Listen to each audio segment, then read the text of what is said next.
It looks like we are live. So we are going to look at an interesting commentator, Joel Skousen, born September 1946, age 75, San Diego, California, educated Brigham Young University. Joel is a Mormon. His occupation, survivalist, author, consultant, a political commentator on the philosophy of law and constitutional theory. Served as a United States Marine Corps fighter pilot during the Vietnam era. In the 1980s, Skousen was the chairman of the Conservative National Committee. He was also the executive director of Conservative Digest. Skousen is the founder and chief editor of World Affairs Brief, a weekly news analysis service. Some of Skousen's views are controversial. He made the case that the fall of communism was also, as claimed by KGB defector Anatoly Golitsyn, a carefully crafted deception meant to gain Western aid and technology transfers that would eventually end in a resurgence of the Russian threat. In his weekly briefings, Skousen has also written extensively about the evidence of conspiracy by government to cover up its own involvement in numerous black operations such as the JFK assassination, the Oklahoma City bombing, TWA 800, and the 9/11 attack on the World Trade Center. He is a particularly harsh critic of what he calls the phony war on terror, used to conjure up justification for continual foreign intervention in the diminution of American constitutional rights. He is also very critical of globalism, communism, and the US interventionist foreign policy. Skousen has written several books, including Essential Principles for the Conservation of Liberty, Strategic Relocation, North America's Guide to Safe Places, The Secure Home, Survival Home Manual, Architectural Design, Construction and Remodeling of Self-Sufficient Residencies and Retreats, and How to Implement a High Security Shelter in the Home. He's also published a booklet titled 10 Packs for Survival, which he has also posted to several websites. In late 2007, Skousen gained attention when he gave his support to Ron Paul rather than to fellow LSD church member Mitt Romney in the 2008 US presidential campaign. So we are going to go to Joel Skousen. We're going to hear an excerpt or several excerpts from his video, and that video is titled "The Crucial Issue of Our Day is Conspiracy." So let's just bring that up on share screen and we'll jump into that. Okay, can I just ask, are you able to see that screen there? Perfect. Joel? Perfect, yes. Okay, so let's start that. And the crucial issue of our day is conspiracy. Secret combinations of power that control this government, that control this election, that control the courts, that control a good portion of Congress. Unless you clean that out and get someone into office who really understands this conspiracy issue, we're just going to be spinning our wheels again. And Joel, let's pull back. Let's pull back and elaborate. Okay, now at that point, Alex Jones jumps in there. But what I'd like to do is just stop sharing the screen and just reflect a little bit on what Joel Skousen is saying, political commentator. So he's saying the crucial issue of our time is conspiracy. That's an incredible statement. He's basically saying you can't understand what's going on in the world unless the mind comes to the point of understanding that we're living in a time of conspiracy, where conspiracy has become the norm. Now, on many other talks I've given, I've talked about the social cycle drawing on the work of P.R. Sarkar. This social cycle idea is pretty straightforward. It's simply saying that a society will move through cycles. In brief, one phase of the cycle will be ruled by warriors. Another phase of the social cycle is going to get ruled by intellectuals, usually working through the form of priests in religion. The third phase will be where the society gets ruled by merchants. So at any point in which this new system rises, then you will see it will rise more or less benevolently. It means on balance, there's more that is positive in that emergent system than it is negative, but there will still be obviously negatives in that system also. It will reach a plateau, then it goes into retardation or degeneration. And it's in that phase of degeneration that I think very clearly we are living through today, globally, in fact. And of course, globalization has meant the globalization of capital, the globalization of the system of capitalism. Of course, we have China, which is operating some slightly bizarre form of state capitalism, where the party, the CCP, continues to hold power much as it did under the more conventional communist system. However, they are obviously allowing capitalist, privately owned enterprises. And that became the means by which they were also able to attract US and European investment. And we witnessed the deindustrialization, indeed, of some of those economies, the US and Britain, for example, the shipping of industrial plant to China.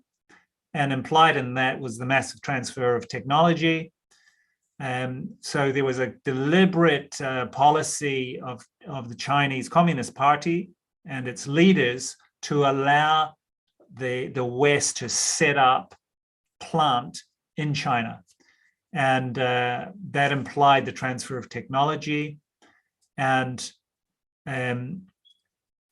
the situation we have today, where it's still under the control, in fact, totalitarian control, practically speaking, of the CCP, Chinese Communist Party, but it has allowed a type of development of private capitalist interests, while the CCP themselves maintain direct control over many, many large corporations directly or have major shareholdings of these corporations. So generally speaking, we can certainly say capitalism today has been globalized. There's a few exceptions, of course, but the vast, vast majority of the countries of the world are operating within and under the tenets of capitalism. So what Joel Skousen started his video there saying is that conspiracy today has become the crucial issue of our time. Relating that back to social cycle theory, we see that in the degenerative phase, so it's risen up, it's reached its plateau point, and the system has then gone into degeneration, or what Sarkar called retardation. At that phase, as we go further into the phase of retardation or degeneration, conspiracy becomes the norm. In that phase, the degenerative phase, expect conspiracy, expect systematized deception by the power brokers within that merchant system over the people, over the masses. And that's very, very, very much what we're seeing today. So on that point, we're definitely concurring with Skousen. Now let's just jump back into the video and continue. If you don't know how the world operates, if you don't know the globalist agenda, if you don't know who they are, you're like a person going out into a cave without a flashlight. You're going to fall and break your neck. The globalists all write what they're doing. They write books. That's an interesting statement there by Alex Jones, simply pointing out the same issue. If you don't know what's going on, if you don't understand that conspiracy is rampant in this particular phase, then he uses a metaphor. It's like walking in the dark in a cave. You're going to fall over, break your neck. Think about it. They establish world government. They have their systems of control. And then you talk to the average politician that's even a Christian. It means, well, it's like you're speaking Martian to them. If you don't understand the globalist agenda, you have no way of defeating it. If you understand it, you defeat it. But at least that's a really important point there. If you don't understand the enemy, if you don't understand what's going on, if you haven't figured out that we are in the age of deception, the age of retardation, degeneration of the social cycle, then you're simply not going to understand what's going on, and you're not going to be able to resist it or fight it effectively. And your work and countless others, the public is really waking up to it very, very quickly. Okay, really good point there, Alex Jones. The public is waking up to this en masse everywhere. And that's posing a tremendous challenge, of course, to the oligarchs, to the controllers, to the elites that have ended up at this particular moment within the social cycle. Remember, the social cycle is talking about here the rise of the merchant system. It succeeded the intellectual system under the rule by the priests in religion. So we've transitioned out of that historically in nearly everywhere in the world, not in fact everywhere. We've transitioned into the rule of the merchants. It's gone through its manifestative phase, it reached its state of pause, and it's gone into the phase of degeneration where the elites, the oligarchs, the controllers of the system now are almost being forced in terms of holding power to roll out one after another type of operation to keep, on the one hand, the public from being aware of what's going on in terms of the fragility of the socio-economic system, particularly the economic system. So that knowledge is being kept away from the public. And the program that really they're functioning from is kept secret, namely, it is a matrix of conspiracies functioning at many levels that the elites are compelled to follow if they want to maintain power. Now, if they don't want to maintain power, if they're willing to accept the natural flow of the social cycle and accept that, you know, their phase of domination under a merchant-orientated system has ended, then they could allow a natural transition. Now, they're not doing that. We know they're not doing that. Obviously, we can't expect them even to do that. So what we're facing is the need for that merchant system to be brought to an end by an enlightened, aware mass public. When I say mass, practically it will not actually be a mass. The correct wording there, of course, is a critical mass. So we need a critical mass of aware people who are able to understand the dynamics, understand the maneuverings, understand the agendas of the merchant elites as they try to prolong their hold of the system when the natural flow of the system has brought them to a point of retardation. So that's the sort of point we're facing. Let's go back and share the screen. For the past 20 years, mostly through control of the public schools and the dumbing down of our youth and children with lack of knowledge on the correct limitations on lawmaking, correct limitations on government power. And so we've been raising a lot of socialist and pro-government individuals for many generations, and it's all coming home to roost. So the key point he's making here is the idea of dumbing down of the public. And again, we can fit that easily within the model of the social cycle, merchant era in its phase of degeneration, retardation. The controllers, the merchant elites, are needing to keep control of the masses So by controlling mass education and indeed getting everyone into mass education, then there becomes a program to start literally dumbing down the population. But of course, it took a massive election fraud to change this, and it's been clearly out in the open for anyone to see. Even the news media has had to change their wording just slightly. As you remember, as Trump was beginning to explain the election fraud in the beginning, they would always say, anyone who was claiming fraud, and there is no evidence for this, and there is no evidence. You heard that time and again. And then after the videotape of the Georgia fraud occurred, which was clear to everyone to see, they all started changing to one word. They said, evidence of widespread fraud is not evident. Widespread fraud. They had to admit. Okay, so this is focusing on the claims of electoral fraud in the last US general election that brought Biden into power with the defeat of Trump. So he's simply pointing out there that his position is there was widespread election fraud in that election.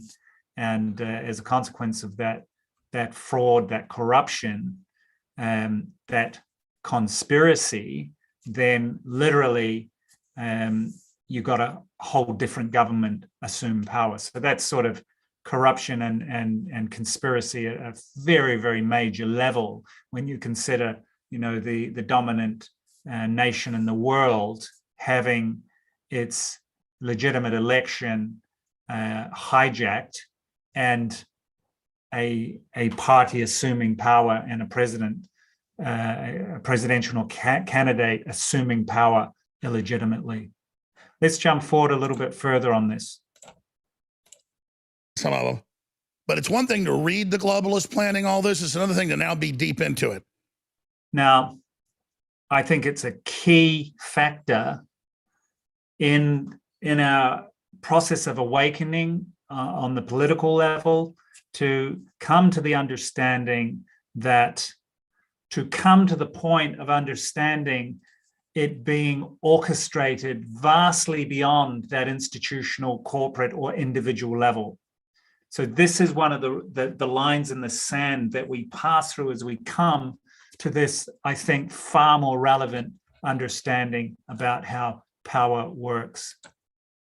So we're talking here about the idea of aggregated power, the idea of agendas that become transnational, of agendas that are trans-institutional, of agendas that are completely transnationalist, whereby we end up with networks of individuals and interests that start to coordinate a plan literally on a global scale.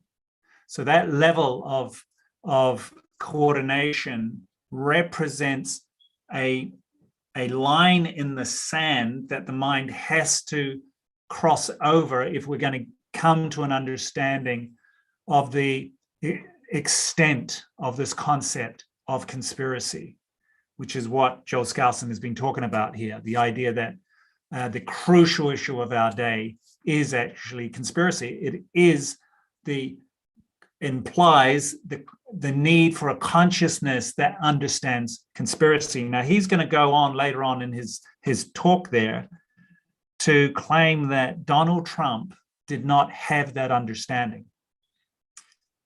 He makes the claim that Donald Trump was not the favored candidate, where the controllers, the central banker level, and their integrated matrix of elitist power believed they were able to rig the system and get the type of outcomes in these general elections that they want. But in the case of the previous US general election, that of course did not happen because they ended up with Trump as a complete wild card winning the election. And that's why we saw this tremendous mobilization of the corporate controlled media attacking him from day one and never letting up on that daily attack of Trump as president. So that's why he wasn't the favored candidate. He wasn't meant to be there. He was a threat, literally, to the agenda, to the plans.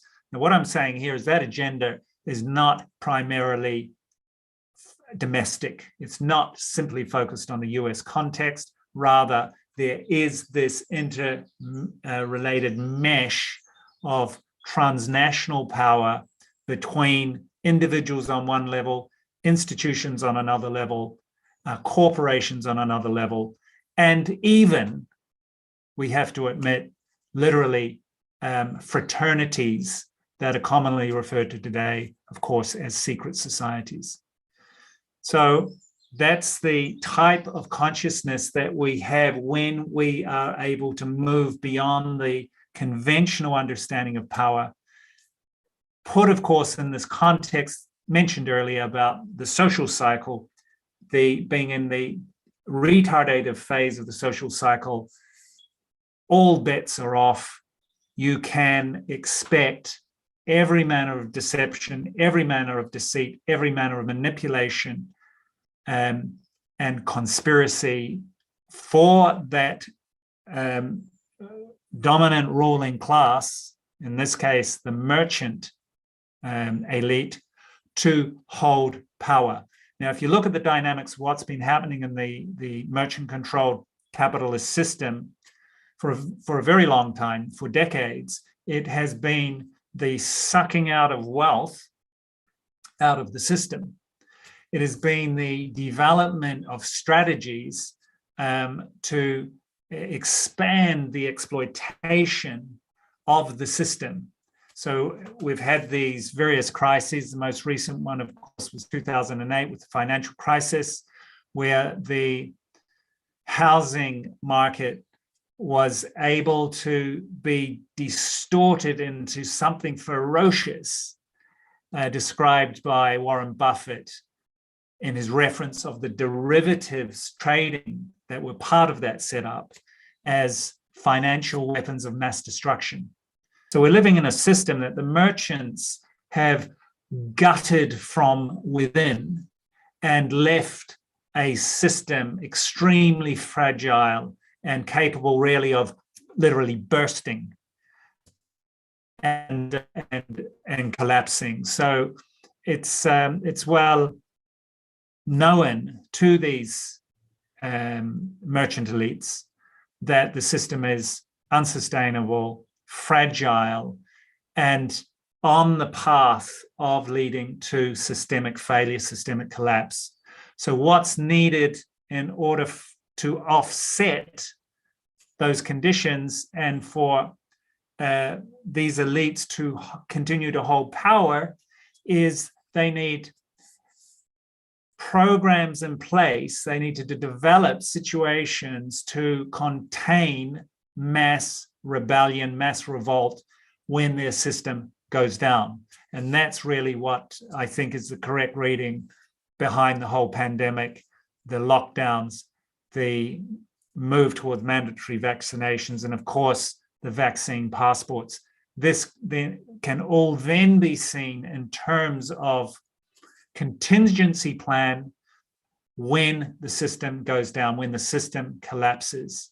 So these merchants don't want to give up power. They have no intention of giving up power. They consider themselves still to be in the game, and they're using all their resources now to maneuver to a situation that some commentators have called the biosecurity state. Others have talked about the move towards a techno-feudalist system.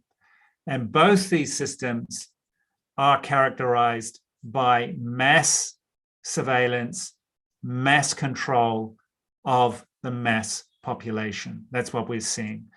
I refer people to the works of Catherine Austin Fitts, previously a Wall Street banker, and then employed within the Department of Housing in the US government as an assistant secretary. So she was someone who got deep insights into Wall Street, into the machinations, the workings of the financial system, arguably the pinnacle of the financial system globally, and also got insight in the political process in Washington as a assistant secretary. Now, her analysis of this, she points to the meeting of the central bankers of the G7 nations in Jackson, Wyoming, and that gathering 2019, I believe, something like September. Also, that was to some extent a response to the repo crisis that had preceded it, the repurchase agreements between banks. So in order to carry them through to the next day, there's a lot of borrowing amongst banks in the repurchase markets, the repo markets. And of course, we noticed it went into crisis. This was actually reported mainly in the alternative media, where the interest rates being charged went from being around 2% to up to 10%. And what that was saying is the banks themselves know the system has become extremely fragile and they no longer have confidence to lend to other banks. And so the interest rates were hiked up very, very high. So Jackson, Wyoming, G7 central bankers meeting. And shortly after that, of course, what happens? We get the play of the pandemic. We suddenly see this mysterious so-called virus come on the scene, Wuhan, China, and then the whole media circus developing around that, the World Health Organization taking its position as some sort of global medical police force. And then, you know, the rest is history. We see these massive lockdowns globally.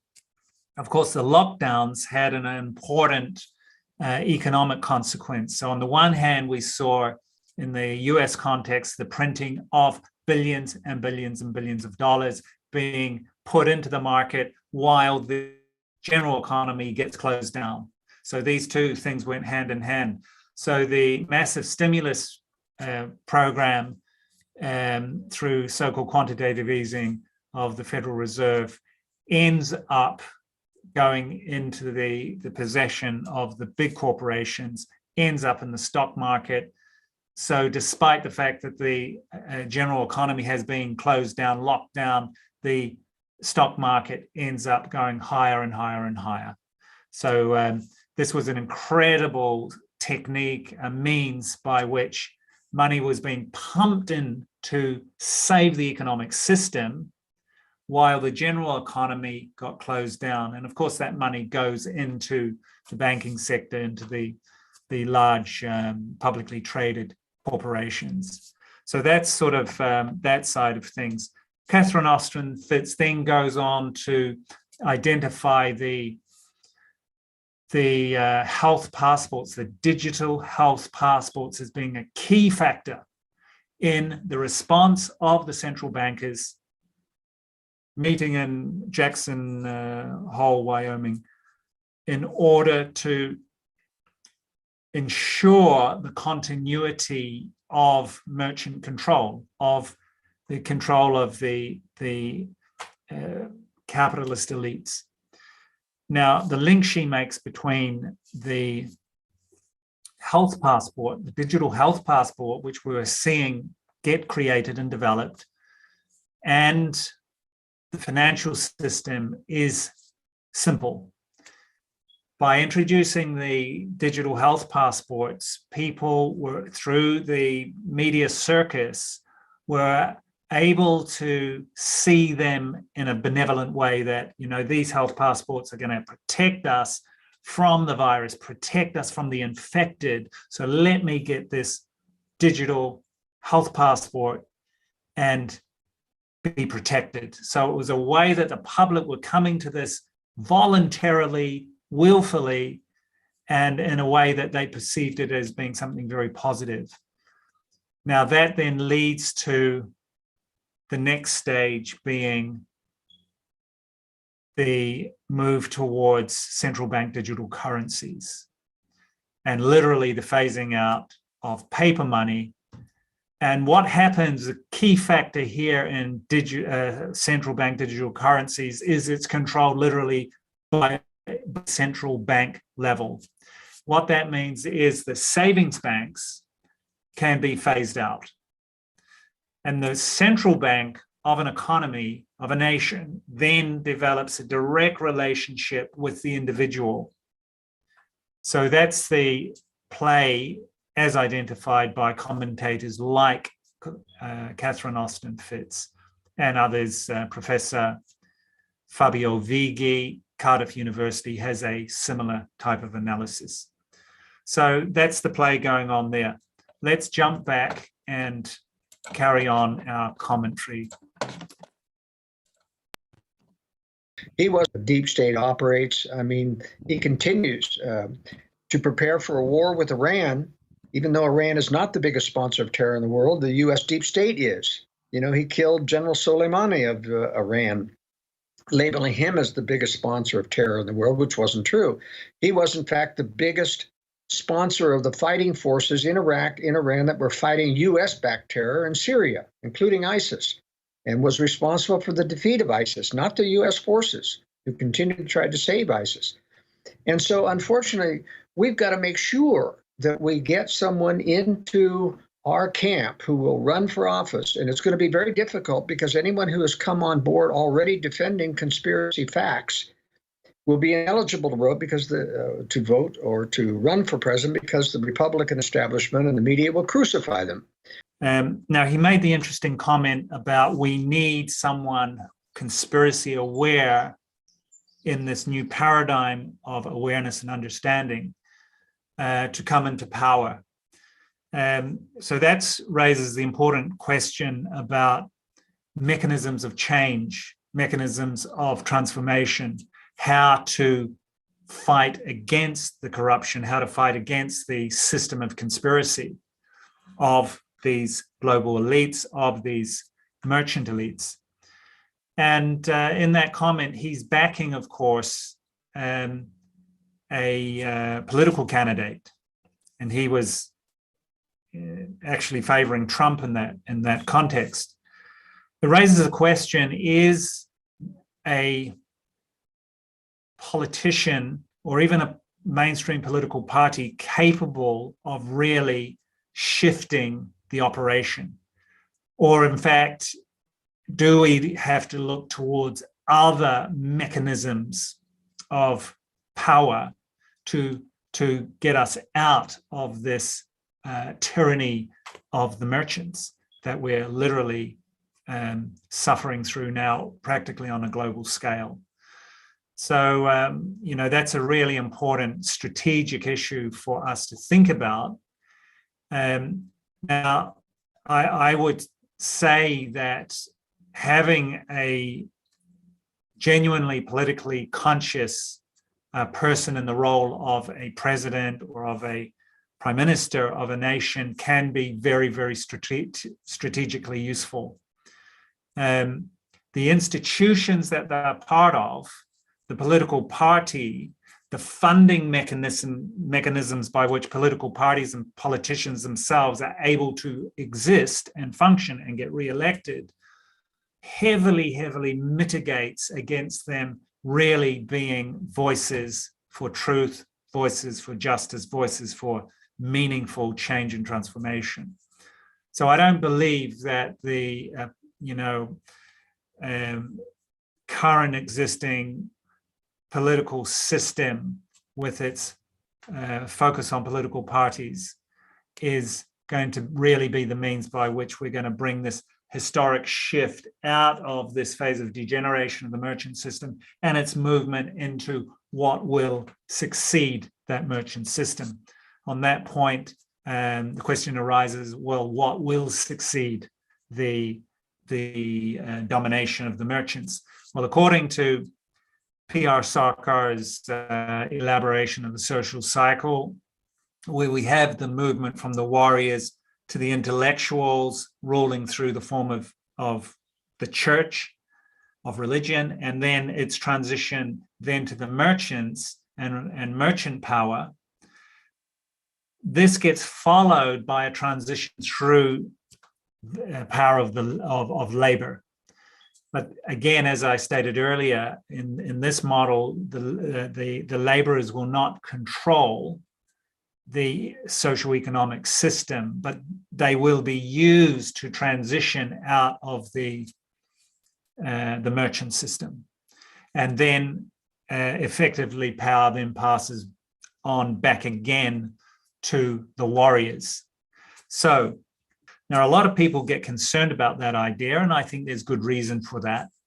And within P.R. Sarkar's model, he was very clear that what's needed in this phase of human history is a fifth social psychology, a fifth social class. And this fifth social class is unprecedented. It is something new, and it is something very, very necessary and important today. He used a Sanskrit word, a word from the ancient language of India, and that word was sadvipra, sadvipra. And that's a new category of leader. It effectively means spiritually developed, morally strong, benevolent leaders. So it's a new category of leader.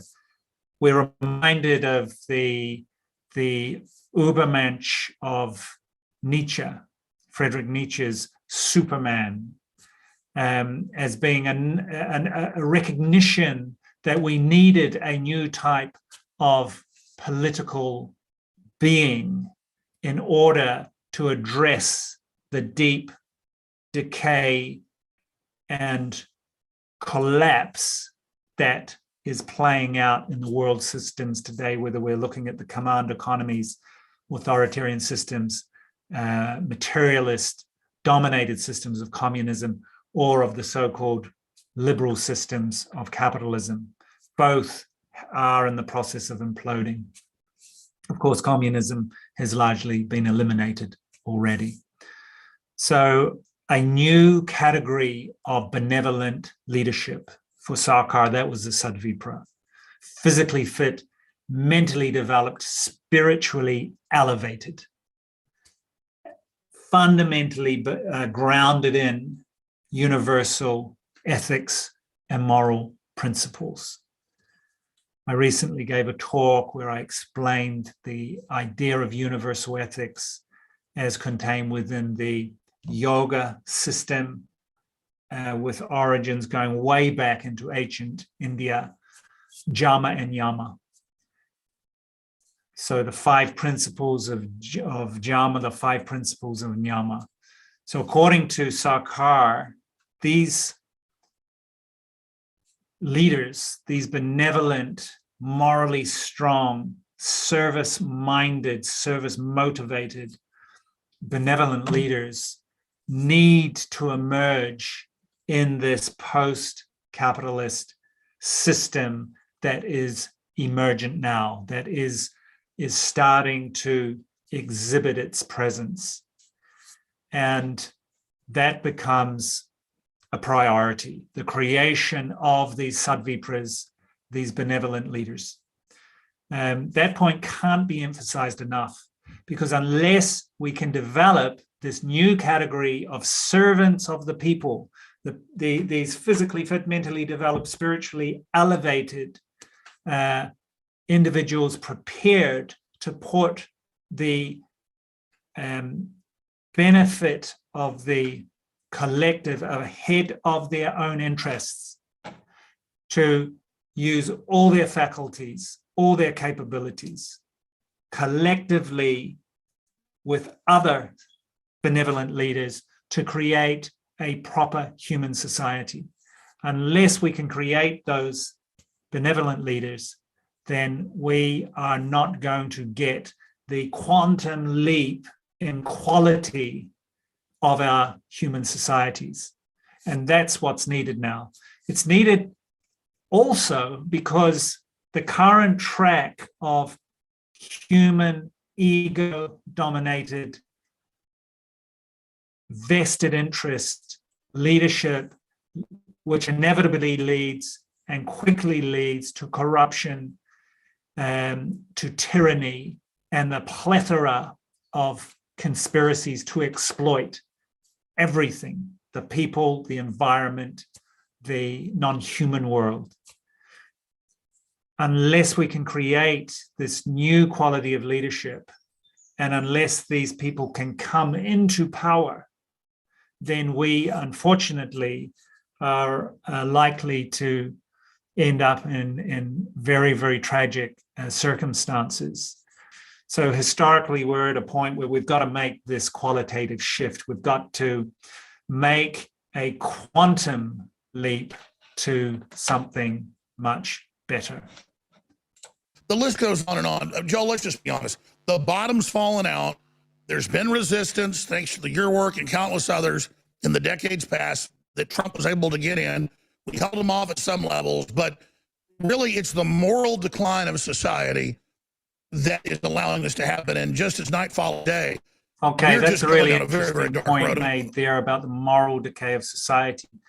Again, putting it in the context of the social cycle, that's probably going to serve the interests, again, of this merchant elite in holding power when the system that has been the vehicle of power and exploitation, the economic system, has been gutted, has been corrupted, then they are forced to move towards strategies to maintain power. So the moral corruption, which directly relates to the weakening of the society, the weakening of the people, will be something that we might expect to be carried out deliberately, literally, as a type of psychological operation on the society.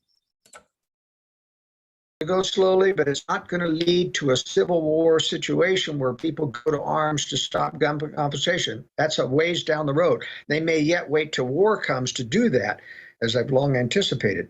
But the point is, so what they want to continue to boil the slog. What these guys don't know, of course, is that a few years down the track from when that was recorded, we have the spectacle of Ukraine and the whole drama that's playing out there in Eastern Europe. And it's war, it's live wars there. And that raises a whole lot of questions about what is the motivation. Now, what Joel Skousen has just said there is war is always a strategy of the controllers, of the globalists. And indeed, that is the case. And that's been the history for a very, very long time, going back into the 1800s, when the British oligarchy, working largely through Edward, who became Edward VII, he wasn't in power in those days, the son of Queen Victoria, in a world dominated by the British Empire.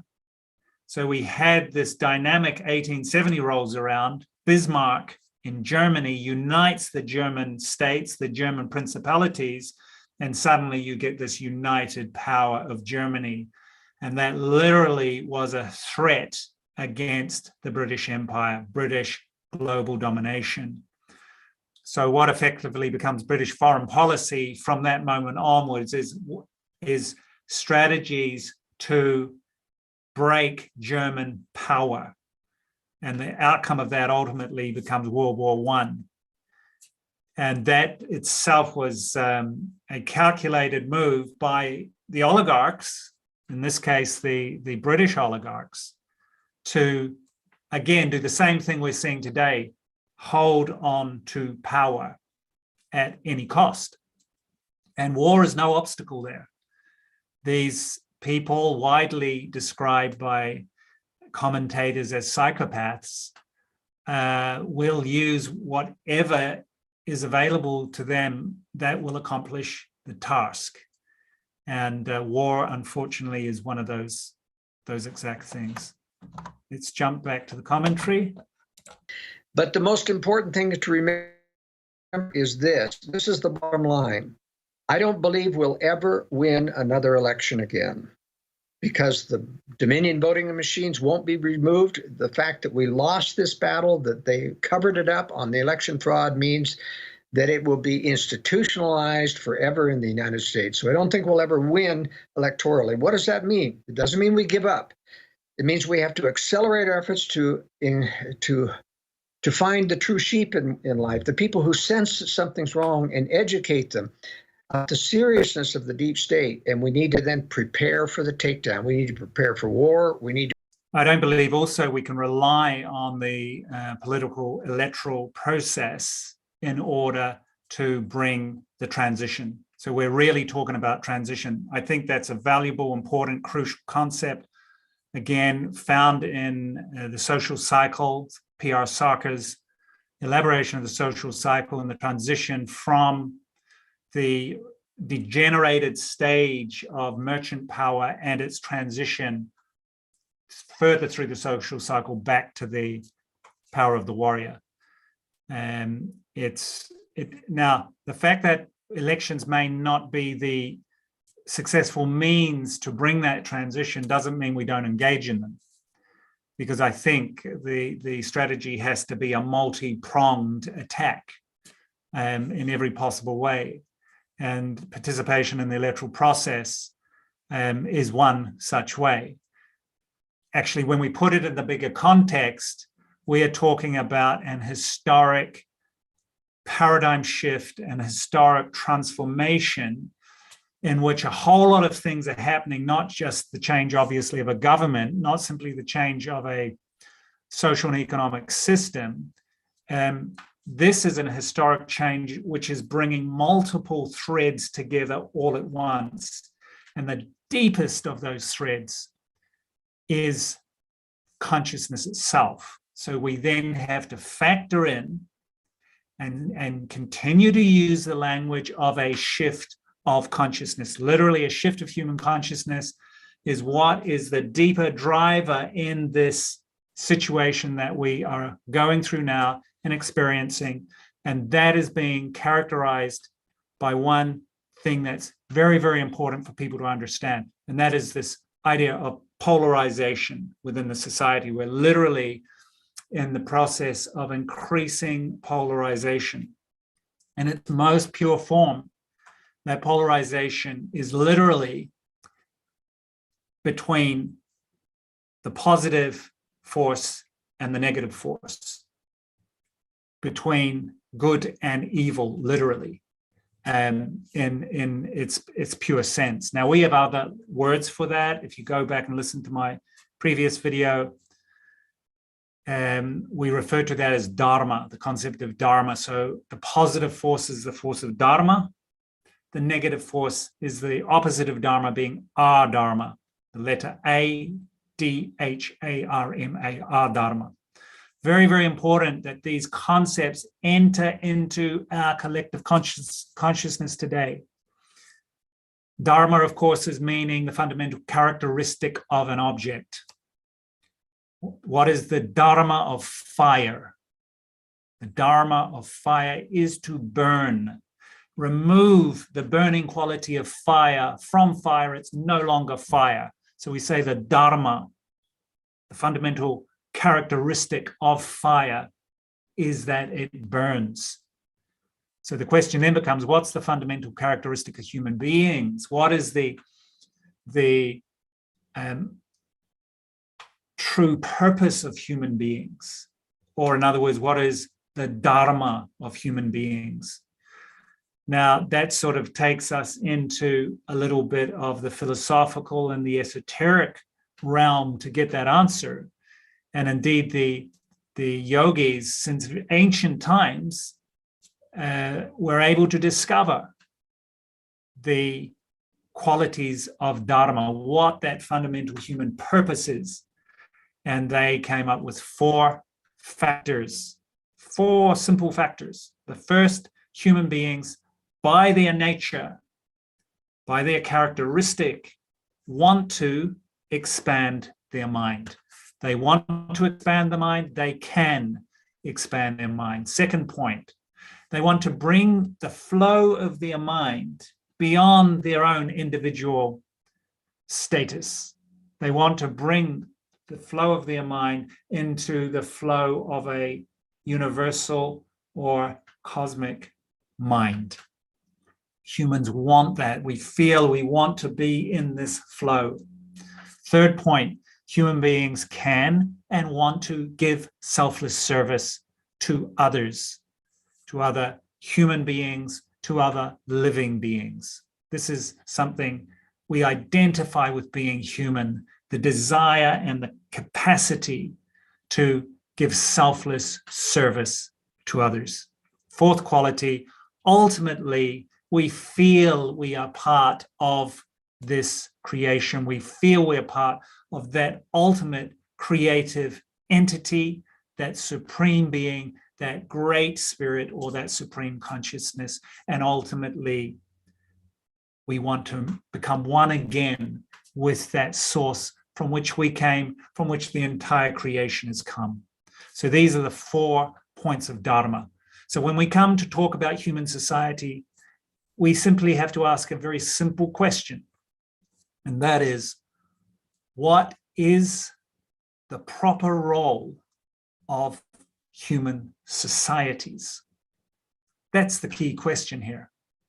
Now, when we come from an understanding of fundamental purpose, fundamental characteristics of being human, when we're clear on what that is, then we are equally clear on what human society means. Because what being a human being actually means is that we are following our fundamental purpose. We are following that which characterizes us at a fundamental level. Namely, we are human because we follow human dharma.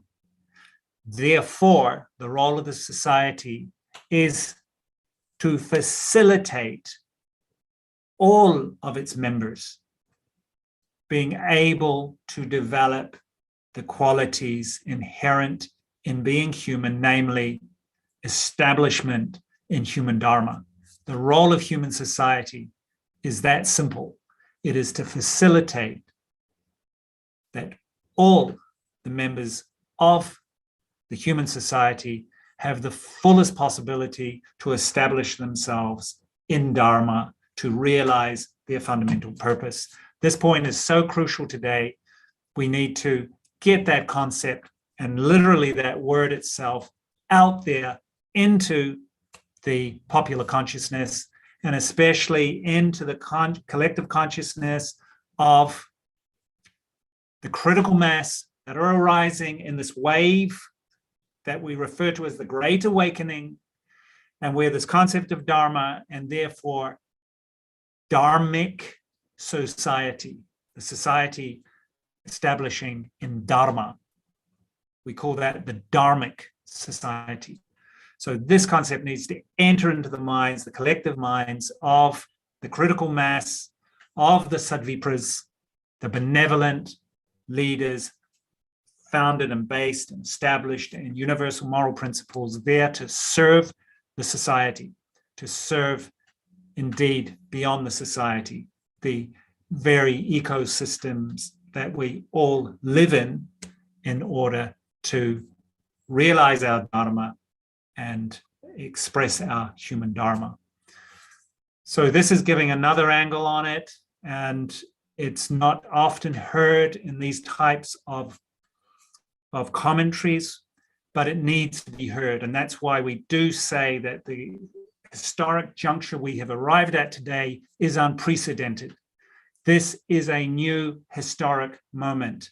And in this moment, as mentioned earlier, we do need the advent of this new class of human leaders characterized by all-round benevolence, all-round servicefulness, founded on and established in universal moral principles. Another way of characterizing these benevolent leaders, these Sadvipras, is as spiritual revolutionaries. And we've got to do a lot of work today to make ourselves Sadvipras and to help others, facilitate others, encourage and inspire others also to come exactly onto this path and this program of training and self-development to establish themselves also as Sadvipra, and then move in actively in this process of transition out of the collapsing and decadent end phase of the merchant area and bringing this transition to the successive era of the warrior. However, this point's crucially important. The Sadvipras need to take their place in the nucleus of the social cycle and therefore be there to guide the warriors. So the warriors are going to be there, they're going to constitute the next phase of the social cycle. This is a natural process and it will happen. However, we can hold the warriors accountable to fulfilling the needs of the people benevolently through positioning these benevolent leaders, these Sadvipras, in conceptually as the nucleus of that social cycle. And they are there to monitor, they're there to guide the warriors as they carry out the duties of administration of society, but accountable to maintaining the highest standards. And for that to happen, we need this class of Sadvipras, benevolent leaders. So I think we can bring our commentary to a close at this point. It's a wonderful contribution I think Joel Skousen is making there. He's raised a lot of very important points. Key point amongst them is the idea that the crucial key issue today is awareness that conspiracies are rampant. And the beautiful contribution of PR Sarkar and the social cycle is to be able to contextualize it in the cycle itself. The manifestative phase followed by pause, followed inevitably by retardation or degeneration, and that we are indeed not only in the phase of degeneration, we are in an advanced phase of degeneration in this globalized, merchant-controlled capitalist system. Of course, the merchants themselves are not ready to give up power. They're using their resources in every way possible to develop means to sustain their power. Now, they're really swimming against the tide here, and ultimately it's not going to happen. There is, however, a question of time frame. Now, while they are doomed to fail in their desperate, tyrannical, and insane strategies to prolong their power, they are doomed that will fail. There is the question of the time frame. And that's where we have individual and collective agency here to bring a close to this degraded merchant system quickly. And that implies clarity of understanding, and that's emerging today. In the pandemic, we have to help for accelerating that to levels vastly beyond what was happening earlier. And secondly, through clear understanding of the prevalence of new coordinated and conspiratorial modes of exploitation of humanity and of the living world generally. With that awareness, we then come to strategies.